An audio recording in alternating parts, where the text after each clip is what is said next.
What's going on, everyone? Welcome to episode 63 of the Bros Talking Soccer podcast, where we're discussing stories from around the soccer world. I'm here with my brothers Christian and Matt. Christian, say hello. Hello. That's what Christian looks like. Matt, say hello. Hello. That's what Matt's very close up, very close face looks like. That's the angle we're going to be getting from Matt today. With that, guys, I think we're ready to just jump right in. Super Bowl Sunday. Let's go, Eagles. Let's go. And, oh, yes. I yeah. love it. Is that a Where'd you Hugh get that? Douglas? Yeah, it's my Hugh Douglas from elementary Oh, school. wow. You still fitting that? Found it in mom's closet. Oh my God. wow. I can't believe she kept it. Does she wear it? She probably wears it. Yeah, I mean, well, she actually said it makes her look boxy, as she It's said. not form flattering. Yeah. Does it make So you it's look back, boxy? back in my possession. Okay, nice. Matt's always wanted to look boxy. Yeah, and then we got a big Liverpool match coming up against Tottenham right before that. Big day. So Yeah, that got an explains appetizer right before the big game. Oh, hey-o. There you go. Hey. Hey. All right. I think we're ready to just jump right into things, everyone. So what's going on, everyone? Welcome to episode 63 of the Bros Talking Soccer podcast. My name is Dave Knittel, and I'm here with my brothers, Christian and Matt, to discuss the stories from around the soccer world. Christian, how you doing today? You know, Dave, it's been a rough week, and it's been rough. I'm having a Super Bowl party today, but this week I tore ligaments in my ankle, and it's been tough trying to put this thing together. It's yesterday I was on my feet all day trying to get stuff ready, and my ankle is not good this morning. I went to get up, and it was not ideal. So, you know, just trying to power through, and excited about the games today. Yeah, we admire your bravery for Yeah, podcasting I try injured. so Yeah. hard. Yeah, it's just amazing, and you're an inspiration to all of us. Matt, how I are really you doing? appreciate that. Doing all right, Dave. I'm excited about the Super Bowl. I had a rough week. I have a test Monday morning, so tomorrow morning, right after the Super Bowl, so that's no fun.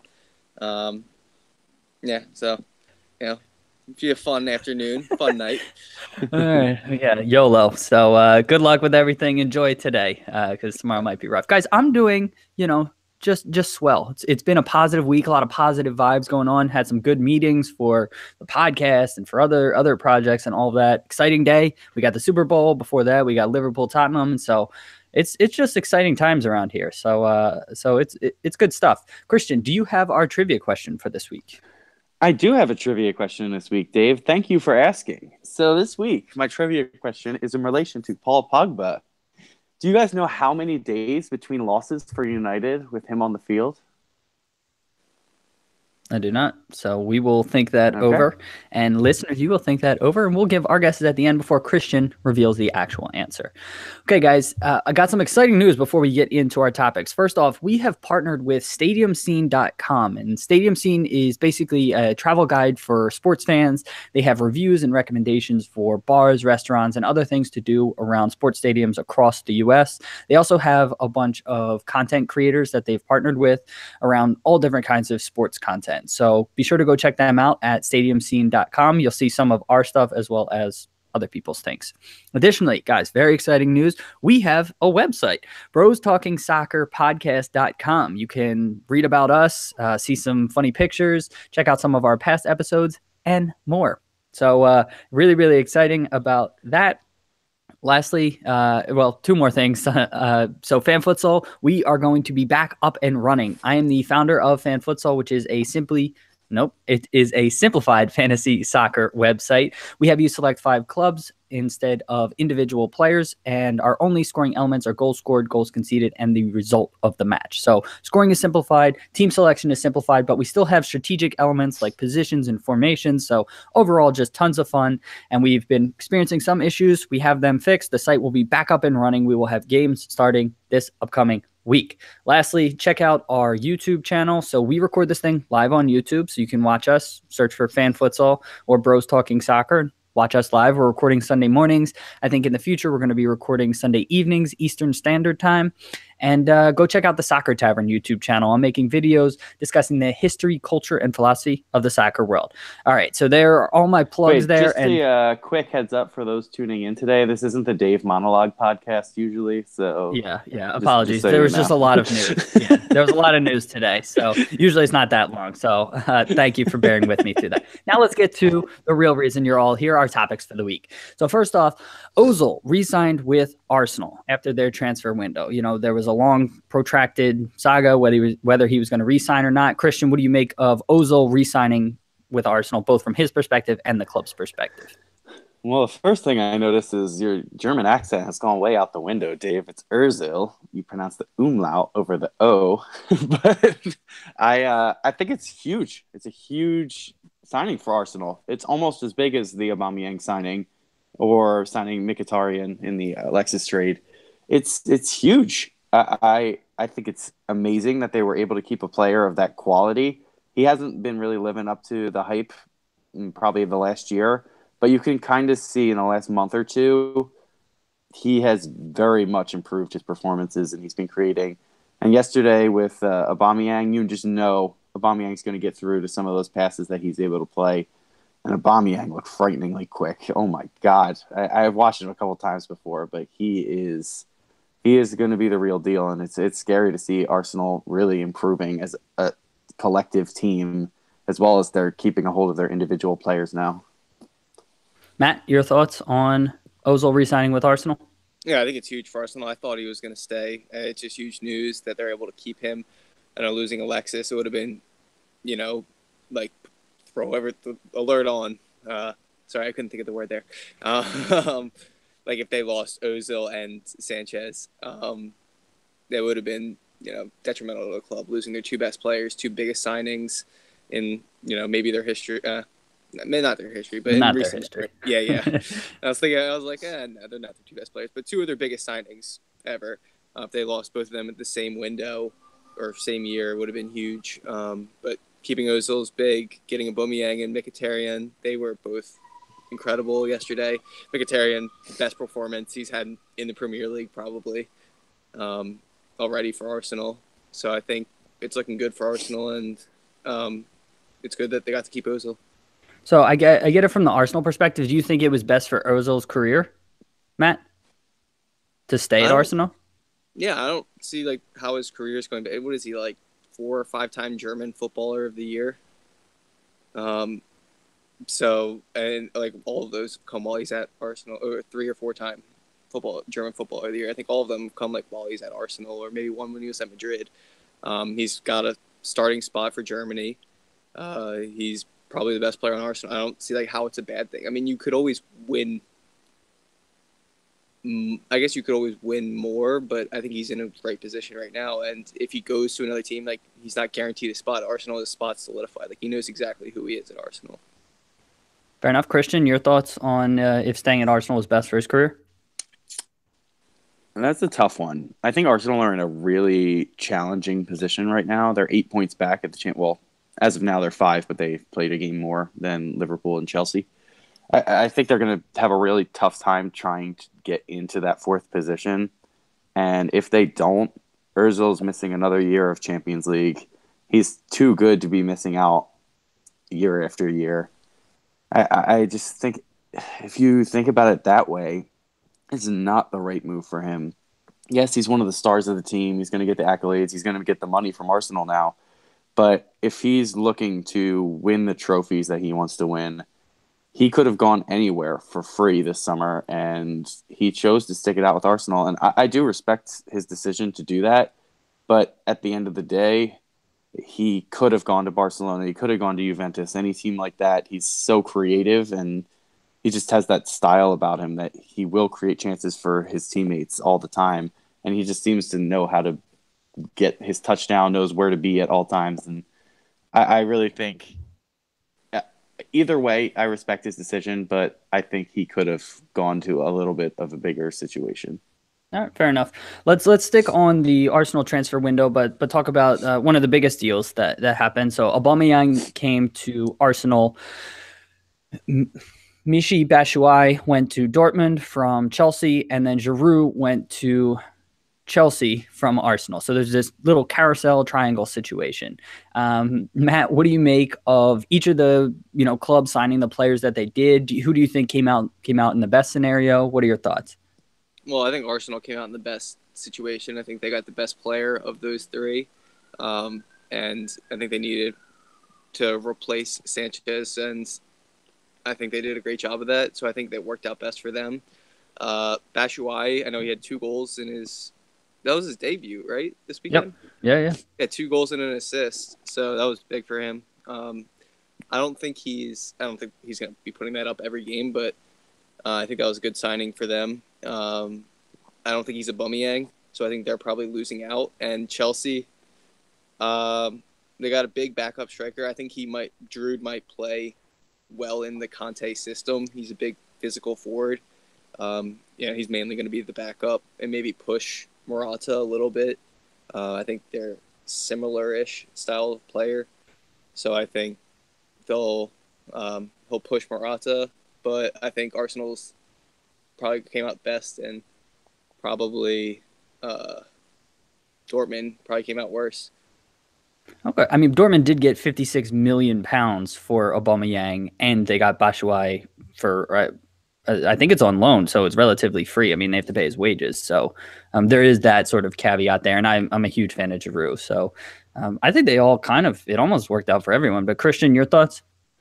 Well, I want to start by saying I wouldn't say Giroud and Morata are similar type of players, which Matt said. I think that it's definitely a plan B type of situation they have over there, and it's a great one. Look what he did at Arsenal. He scored so many goals off the bench. It was insane. But from the start of games, he was never really that impactful as we saw over the years. I think he's going to be a really good signing for Chelsea in that role that I was just describing. I think it's going to be similar to like the Morata and was it Mandzukic or Dzeko at Juventus? I think Mandzukic. Mandzukic, yeah. I think it's going to be kind of a similar situation to that. I do think Mandzukic is slightly a better player, at least in my eyes he was. But then Giroud? Yeah. Okay. I do think that. I think they're similar type of players, but Mandzukic was a little bit more effective, especially in the start of games. But regardless, I think that Dortmund, they got a good player. They did. I think he's extremely underrated, and he was being used incorrectly at Chelsea. He's just not that style of player that they were hoping for there. And even though he did perform, I thought he was playing better than Morata this season, even when he did get in. So I think he just kind of was brushed under the radar. Arsenal, definitely the big winners. I know they shelled out decent money. It's a world record signing. But I think he is the real deal. He is the next Thierry Henry type of player. I'm not saying that he is Thierry Henry. I will not compare that, but they are similar types of players, and something that Arsenal has been missing for a long time. Since Van Persie left, they haven't had that star quality out-and-out striker that they do have now. But Arsenal's issue hasn't been really attacking. It's been more on the defensive end. Is Aubameyang the player that they even needed this window? Well, I mean, look at Liverpool. They needed to bring in attacking. I mean, they brought in a center back this window, but they're playing to outscore the opponents, and that's just a style choice that a lot of managers want to take. And Arsene Wenger's never been a defensively organized type of manager. He's more of a free-flowing, attacking, wants to put on a show type of manager. And unfortunately for Liverpool and Arsenal, that's really why they don't win titles. They entertain. And until they learn how to be defensively sound, it's never going to change. I still think Dortmund won in this whole deal. They got £56 million for a dude who didn't even want to be there. He was missing training. He was likely going to force a move away anyways. They got £56 million.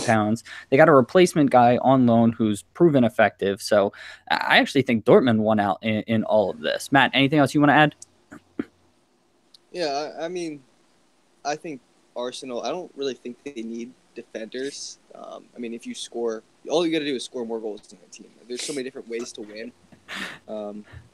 I don't see an issue with necessarily their defense right now. Like if they score 5 goals, which they did with Aubameyang, I think like if their back is better, it's just going to affect like the whole game.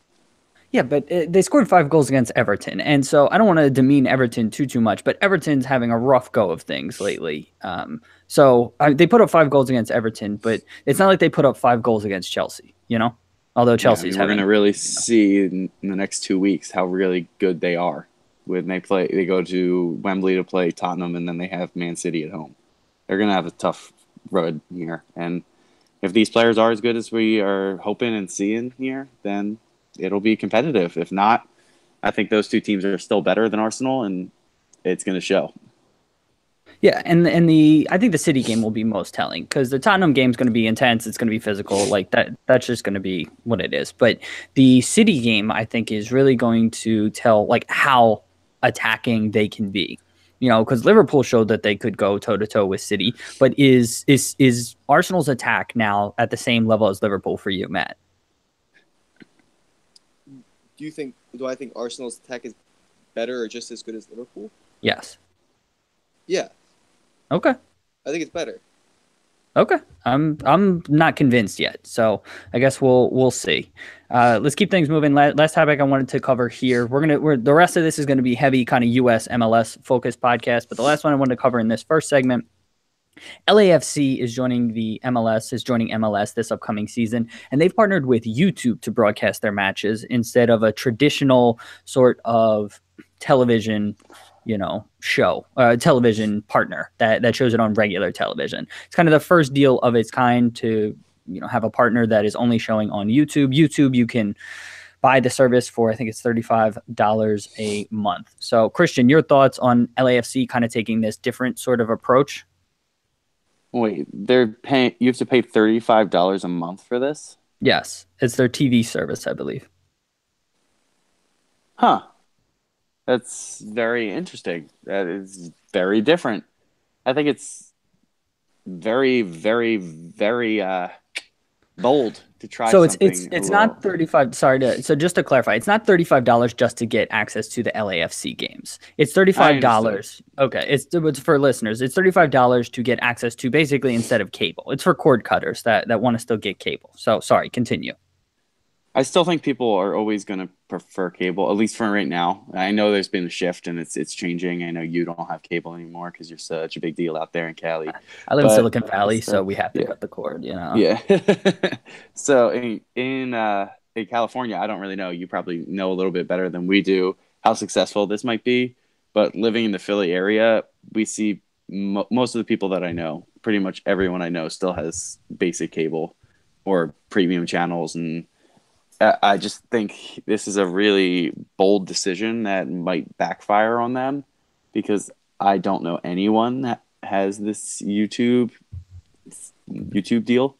So it's very interesting to see how this is going to progress because if it is successful, I know the Champions League has games streamed through Facebook during the group stage, at least.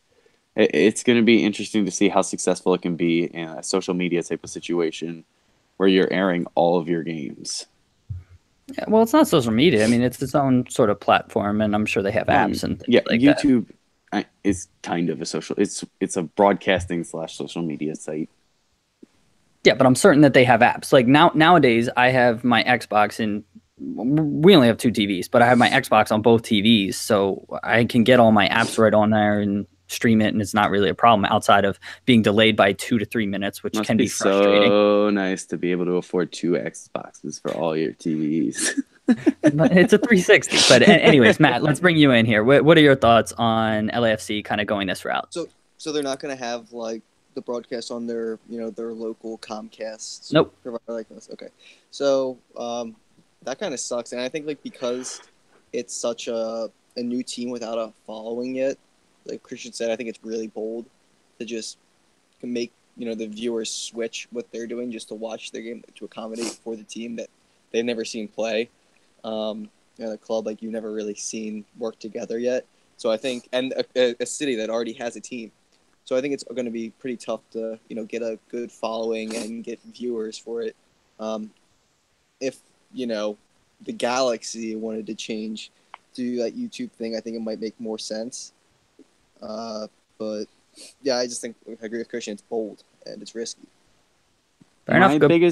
my biggest concern with this, and I really agree with what Matt was just saying there, is this is a new team, and you're not going to be able to see them just walking into a bar. I don't think everyone down there is going to have this YouTube broadcast. And if you go into a sports bar, like even up here, people have the Union games on when you go to one with like 20 TVs. It's at least on one of the televisions. They're not going to have that, and people aren't going to be exposed to it as neutral fans. Good points, guys. So it'll be interesting to follow all of that. With that brings us to the end of our first segment. You're going to hear a little bit of music, and we will be back with our second segment. Talk to you soon. I think I pushed through that. Really close. I think I pushed through it, though. I pushed through it. Really close. I know, but I got it. We will. I don't know what the hell is wrong with me, why I just default into saying that. All right. You got to keep it going? I'm ready. Welcome back, everyone, to our second segment.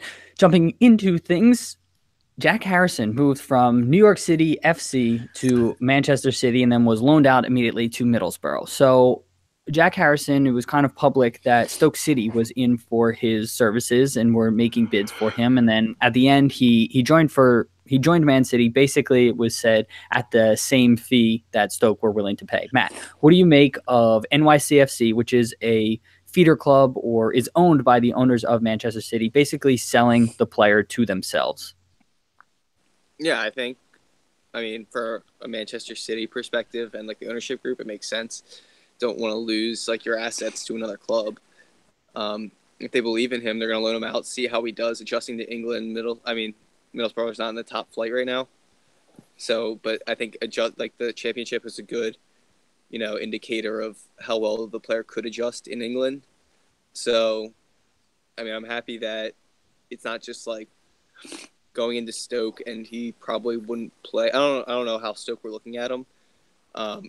But I think going into the championship, seeing how he adjusts, that's good for, I think, him and good for Manchester City and just the ownership group. But is it fair from an MLS perspective or from, a league perspective that this team basically has this other club that can almost fund them? I mean, change the rules. I mean, it's not doing anything illegal. I mean, yeah, they just have other teams. And I see like every day I'm like reading the Manchester City, like the news, and like they're trying to buy a Belgian top flight team now.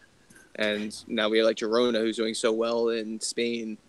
And since we're on that, like we were saying, like how we might bring back like Pablo Maffeo. Yeah, Maffeo. Yep, Maffeo. From Girona, because we need outside backs. So if this wasn't City though, so you're a fan of City, so obviously you're slightly partial here. So if this wasn't City, if this was, I don't know, United or a team that you don't like, would you still be all right with this? Yeah, I don't see what the problem is. Right, it's fair enough. Basically like loaning play. Like Chelsea has 40 something loaned players. I mean, I know like it's not the same, but like when you have players like all over, like part of one club, like it's just like part of the game and how you can necessarily just like recall players. Yeah, but with this, there are impacts onto the field, especially from an MLS perspective, because there's a transfer fee involved.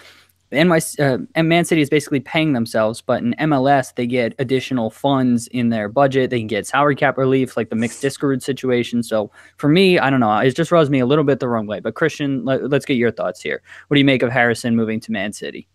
I think just talking about what you guys were talking about, ethically, this just doesn't seem right to do.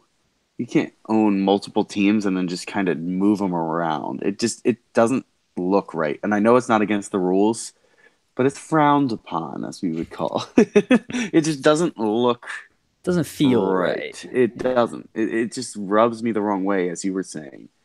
Something is off. It's not. Yeah, it's like a little Dr. Evil.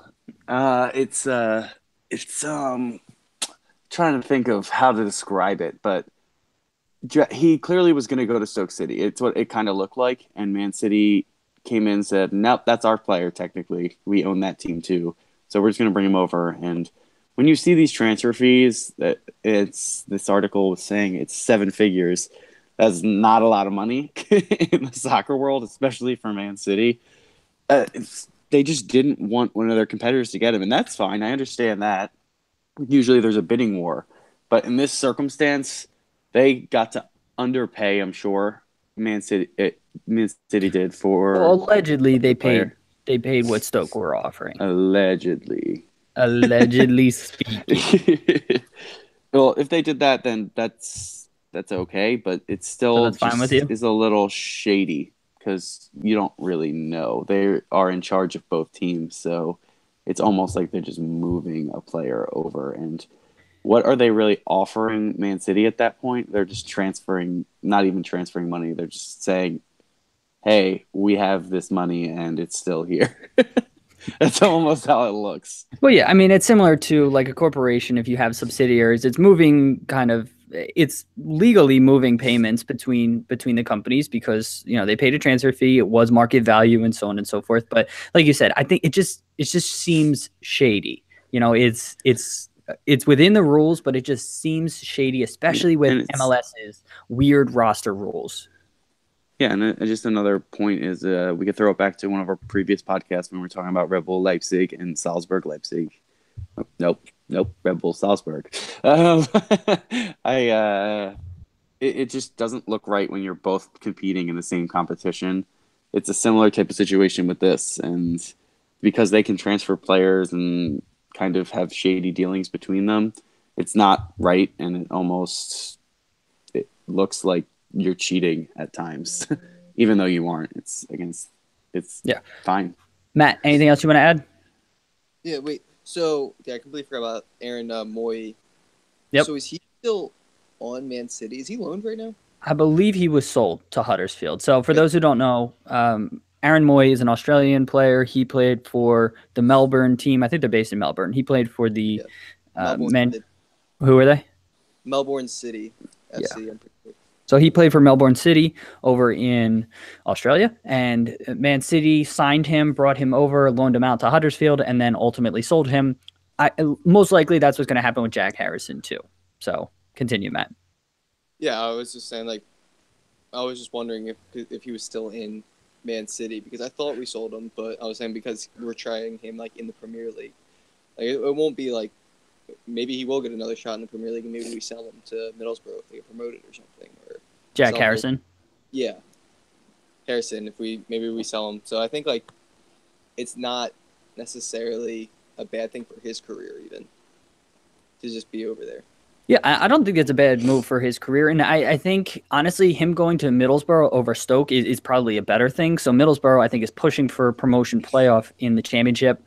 They are trending in a better direction versus, going to a team relegation threatened. They're not really receptive to integrating new players. They can't afford players' time to integrate and all of that. So I think this, honestly, is the best situation for Jack Harrison.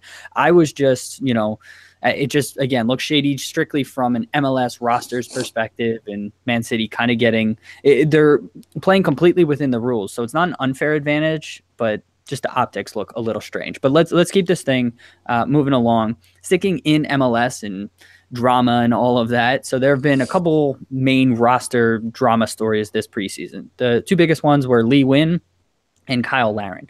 Lee Nguyen basically isn't reporting for camp for the New England Revolution. I think he is the 6th highest paid player on the Revolution, but he has been producing in his mind at, the best or second best. And so he's demanding a higher salary. He's around 31, I believe. So this would be kind of the last big contract of his career, which is his angle. Kyle Larin is a different situation. He played for Orlando City, 22-year-old. He's been killing it as a striker in the league.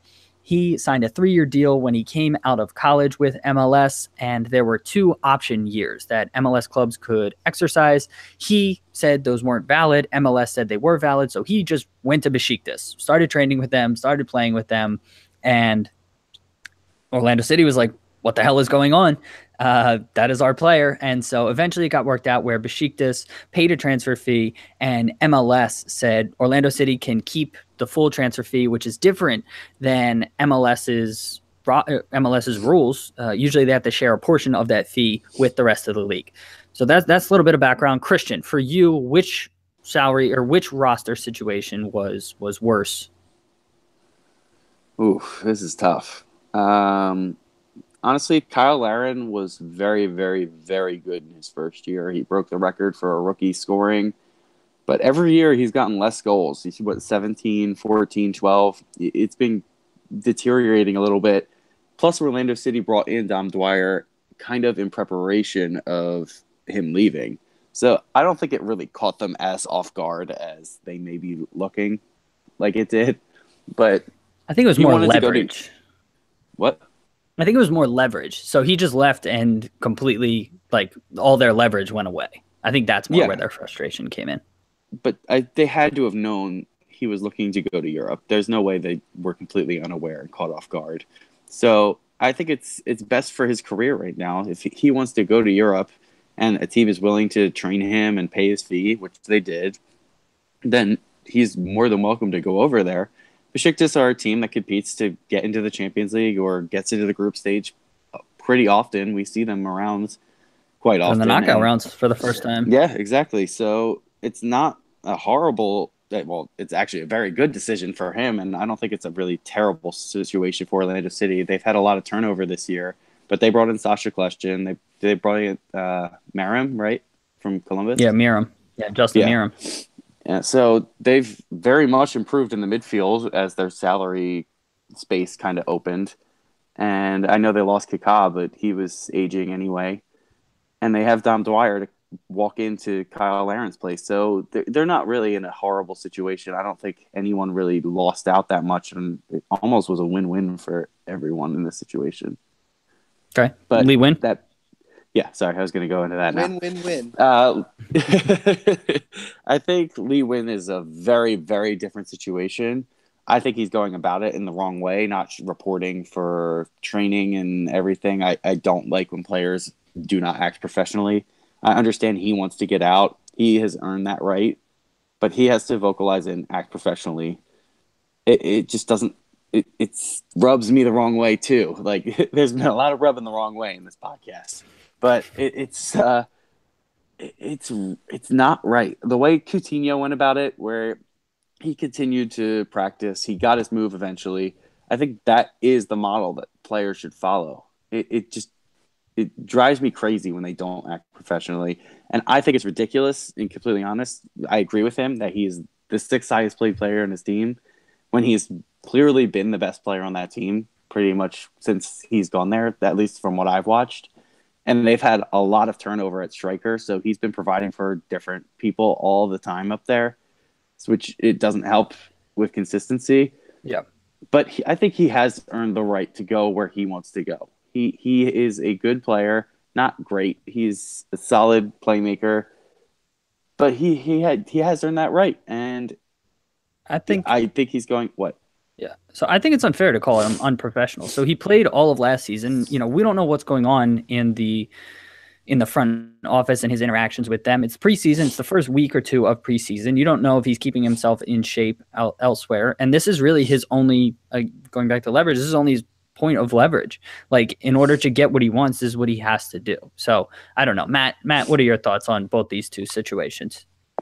Yeah, I think Wynn's doing like what he needs to do. I think this is pretty common in professional sports, especially like early on, like you're saying, it's preseason. This is like your only time where you can afford to maybe just like skip out on training and skip out on team events and still not have like your roster spot affected.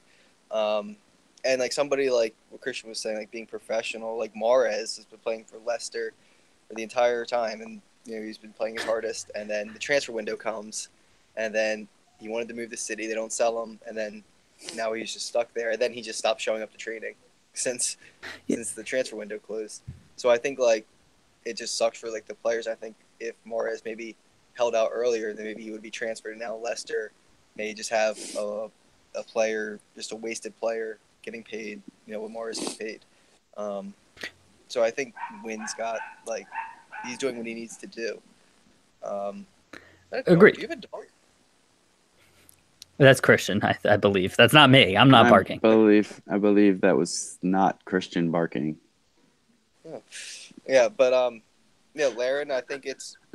That sounds right. Yeah, but Laren, I think it's kind of a weirder situation with like how I don't understand how professional teams don't know, and like players and agents don't know like the legal repercussions of what they do.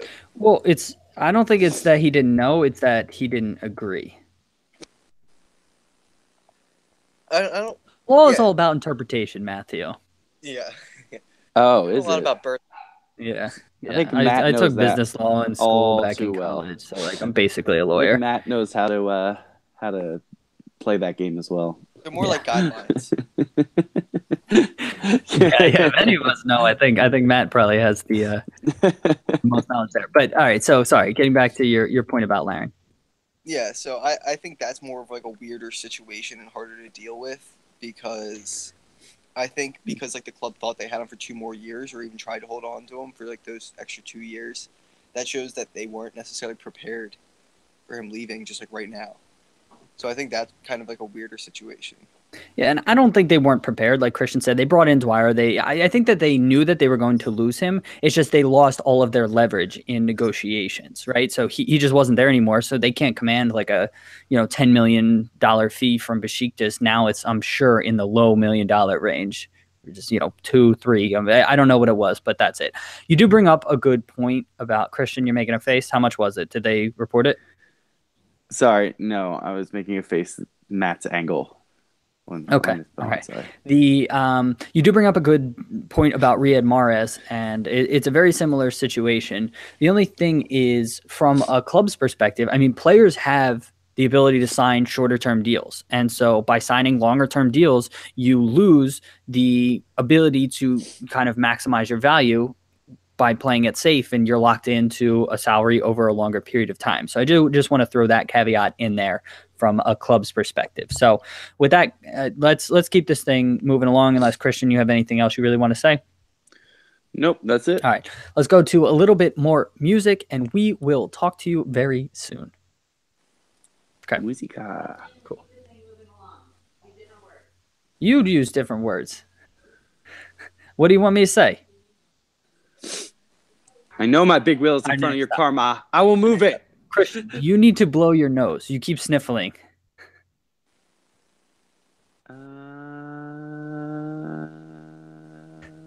Yes? Or you? No, I can survive. Okay. All right. Our next topic. That's what you want me to say, hon? Okay. Thank you. Okay. I love you just so much. I appreciate your suggestions. Thank you. I'll try to remember that. She should run the podcast. Yeah. Do you want to host? Could she be the director? Okay. You want to host from over there? Okay.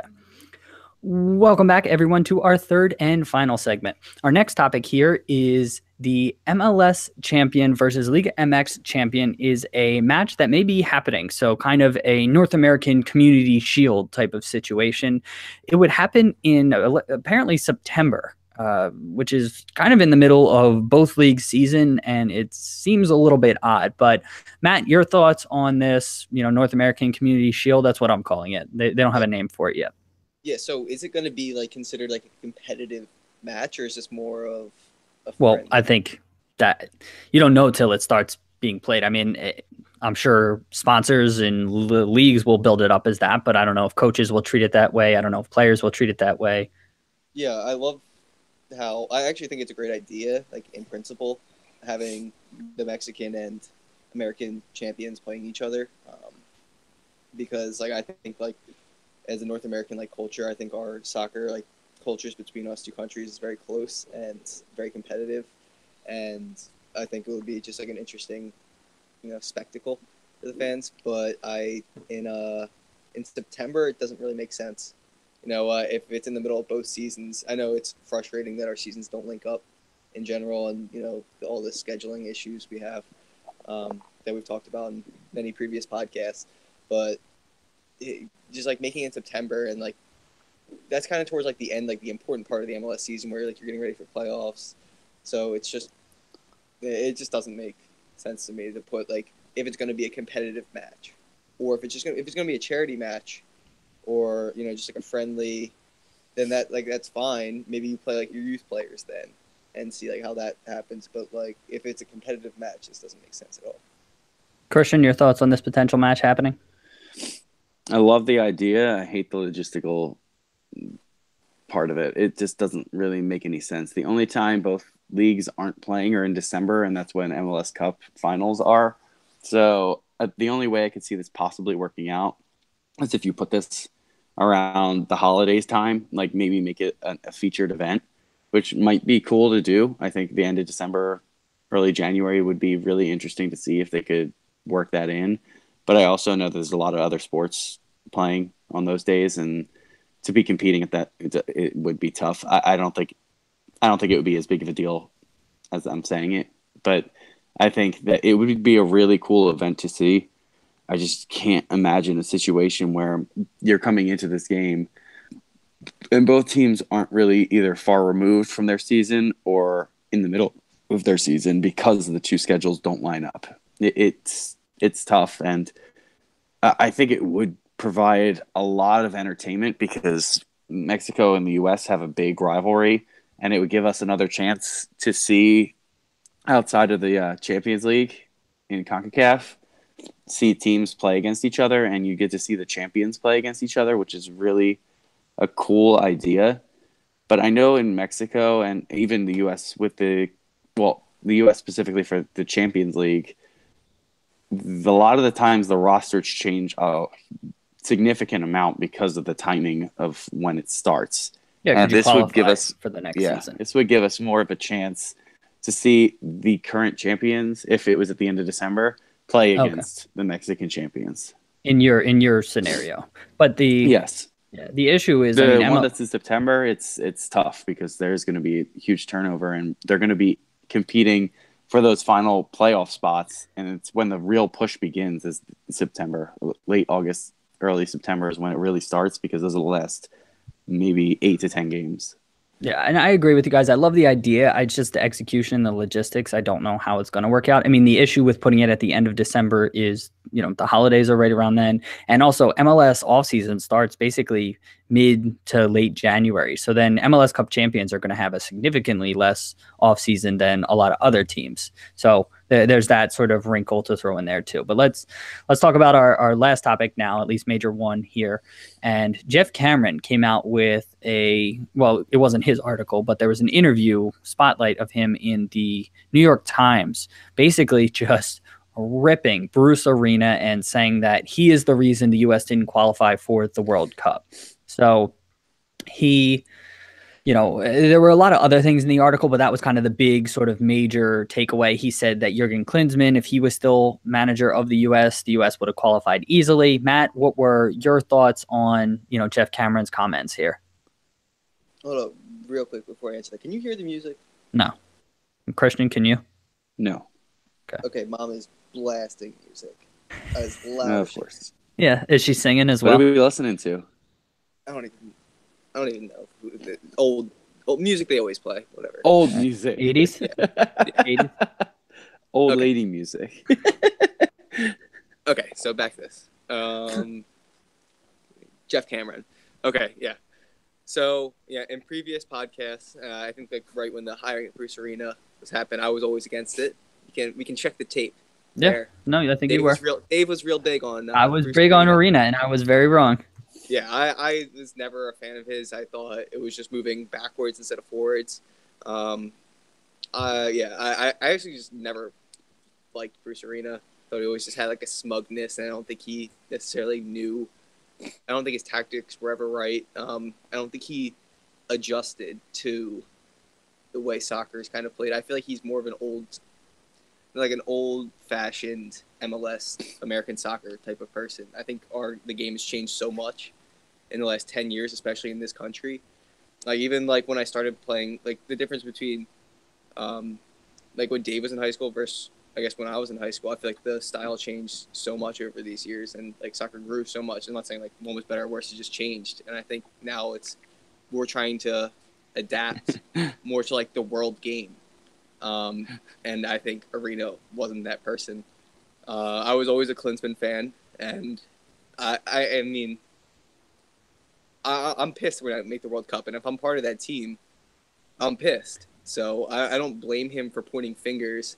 I mean, you say like be professional and just like, but sometimes you just gotta express how you really feel. I mean, you don't want anybody just like having no emotions, just saying, oh, no blaming, no finger pointing, just saying, oh, like we're sorry we didn't make it. Like pointing fingers for something that as bad as the United States not making the World Cup is what needs to happen. No, I love it. I love him coming out and saying how he really felt. I love him. I love him. Yes. Christian, your thoughts on Cameron here? Yeah, Dave, I didn't realize how old you were, that the styles changed in so many years. Like you're just so old over there. Yeah. I'm 30. I think it's honestly, I've never been a fan of Bruce. The same reason Matt is. People who just have that smugness and don't smile, similar to Bill Belichick when he loses again today and he's going to cry. It's going to be great. I don't know if you want to say Bill Belichick as the guy. Yeah, no, but he just has it's people like that who like never smile, never show emotion, that I don't think really get the best out of their team. Coaches like Jurgen Klinsmann and Jurgen Klopp. That's those Jurgens, they really just get you fired up. I know that Klinsmann wasn't doing the greatest job when he was fired, but I don't ever think it was right to get rid of him. And I said that in the beginning. In the middle of the cycle, they had to stick with what they knew. I think he would have gotten them to the World Cup. Absolutely. No doubt about it. I think he would have. And Matt keeps hopping in and out of the screen, and it's cracking me up. I can't deal with it. I think that Bruce Arena was a step backwards. And again, I said that in the beginning when he was hired. It's just retreating back to what we thought we knew, and things have changed. Like Dave being so old, like things change over the years. And yeah. I think that he has a point to vent his frustrations. I think Klinsmann did a better job at organizing this team. He knew the team better. And Cameron wasn't playing when he is probably our best center back, best defender overall, in my opinion. Yeah, especially those last two. Exactly, when last it mattered. 2 matches. He didn't play in the first game, so everyone thought, okay, he's resting for the second game when we're away. And you can't play the same 11 twice.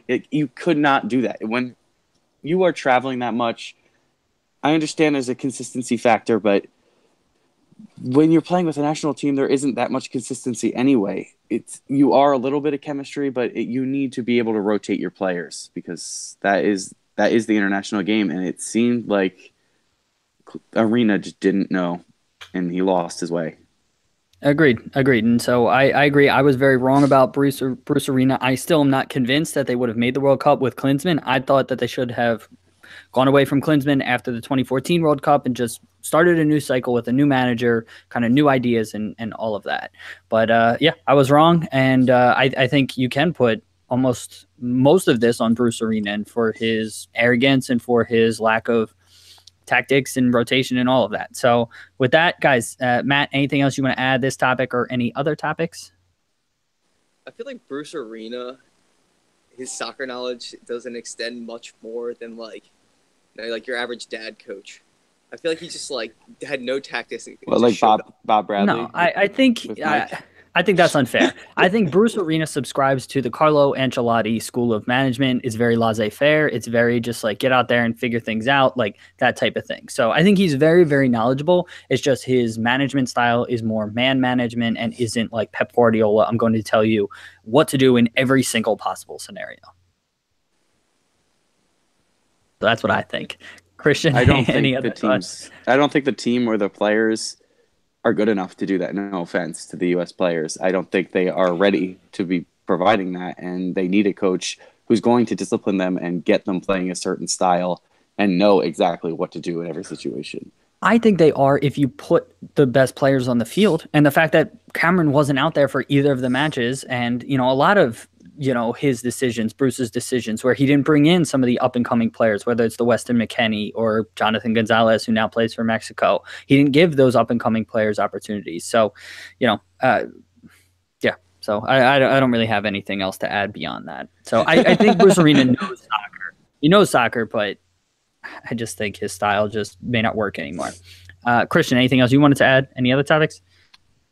Yeah, I'll bring up the Nathaniel Klein topic. Okay.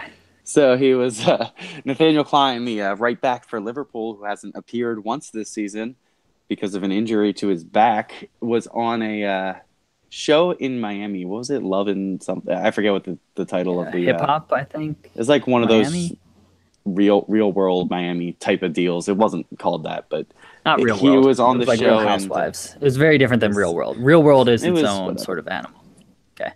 Okay, whatever. It was a reality TV show, and he was on the show, and he was called Kleiny, which I can't tell. Me and Dave go back and forth on whether this is right or wrong, but I think the guy pronounced his name wrong. And I think it was a loving nickname. Yeah, the way he goes, Nathaniel Kleiny was here. It just doesn't sound right. It almost looks like he's pronouncing his name wrong. And I just thought that was hysterical. And the video with the girl kind of pushing Klein out of the way, like not recognizing him at all, isn't really a surprise. But Klein's face and just kind of shock at her not knowing who he is was the best part of the whole video. So it was tweet hysterical. this out, obviously, so you can watch the video for yourselves there. Yeah, I think I'm in between. Christian thought it was like the most disrespectful, like ridiculous thing ever. Matt, I know you don't think it was a big deal at all. I think it's somewhere in the middle. I mean, it's hilarious that this big athlete, professional athletes are usually put up on this pedestal, and this woman just has no idea who he is, completely disrespects him, and he's just dumbfounded by it. Matt, your thoughts? You want to chime in? I didn't think it was too bad. I didn't think it was bad at all. And it's like, I wouldn't expect like her to really know like Liverpool's outside back that's been hurt for the last 2 years. 1 year. It's been what? One. It's only been this season. But anyways, yeah, no, that's a good point. But still, I mean, just to be that rude to anybody, I think is somewhat shocking. They also introduced him as a world soccer star, Nathaniel Kleiny, and then showed him getting completely ignored and pushed out of the way.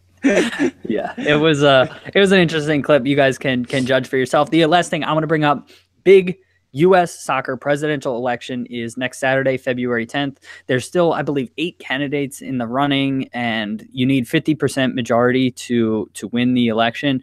I have no idea what the hell is going to happen. I am really hoping and kind of pulling for Kyle Martino. I think he is the best balance of, change, but keeping things moving in a positive way and working with everybody. I think Winalda is a little bit too revolutionary, and Kathy Carter and Carlos Cordero are a little bit too just status quo. So I know there are other people in the election, but I think it's really between those 4. And so that's where I'm kind of leaning and really hoping for, but I'll be following it. I think they're live streaming it. So guys, I know you're probably not following quite as closely as I am, but any thoughts? I do think Kyle Martino is going to win. Yeah. Matt, what did you say? Kyle Martino has the best hair, so for him. No, politicians with nice hair do well. It makes a big difference. It's really all you need. Yep. Okay, so there's our political analysis for the week. Christian, you want to recap our trivia question and we'll give our guesses? Yeah, the trivia question this week was Paul Pogba went on a pretty decently long stretch of games without losing a game when in the United lineup. Do you guys know how many days were in between losses? Okay, so it's days. It's not matches. Days.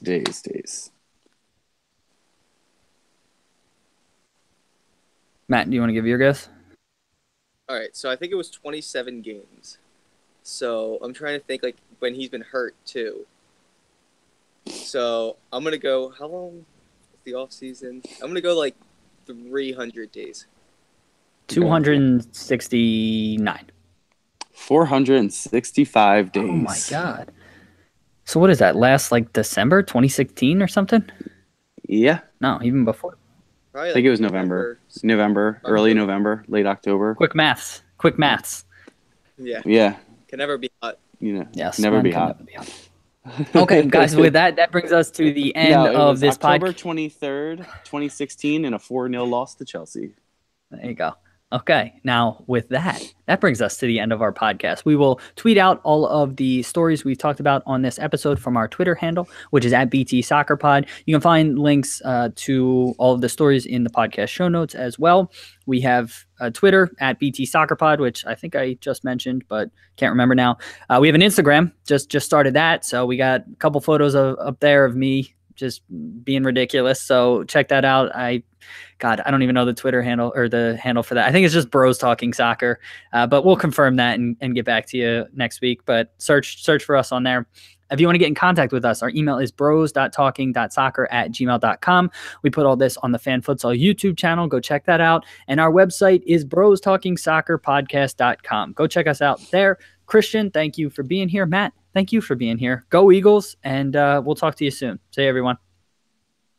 You might want to re-record that last part. Why? The Instagram, it's just pictures. I mean, it's probably this. I don't really know. I'll get back to you. I don't know what it was. All right. He was just like, it's pictures of like me. Yeah, I just kind of threw that in there. Yeah. It's bros.talking.soccer. All right, I'll re-record that.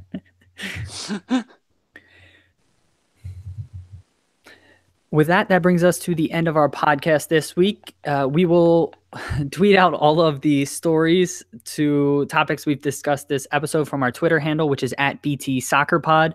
They'll also be in the podcast show notes where you listen to this podcast. If you want to get in contact with us, our email is bros.talking.soccer@gmail.com. We created an Instagram account. We're putting photos up there. It is bros.talking.soccer. Search for us on Instagram. We have the Fan Futsal YouTube channel where we record this podcast, and check out our website, brostalkingsoccerpodcast.com. With that, thank you guys for being here. Christian, thank you for being here. Matt, thank you for being here. Let's go Eagles, and we will talk to you next week. See you, everyone. Is that better, guys? There you go. That's better. Thanks. All right, people. So it was 36 games, by the way, unbeaten. Okay, thank you for that. All right, people of YouTube, thanks for tuning in. Enjoy your Super Bowl Sunday. Enjoy the Tottenham-Liverpool match, and we'll talk to you soon. Bye, guys. See everybody. Bye-bye. You want to look more tired, Dave?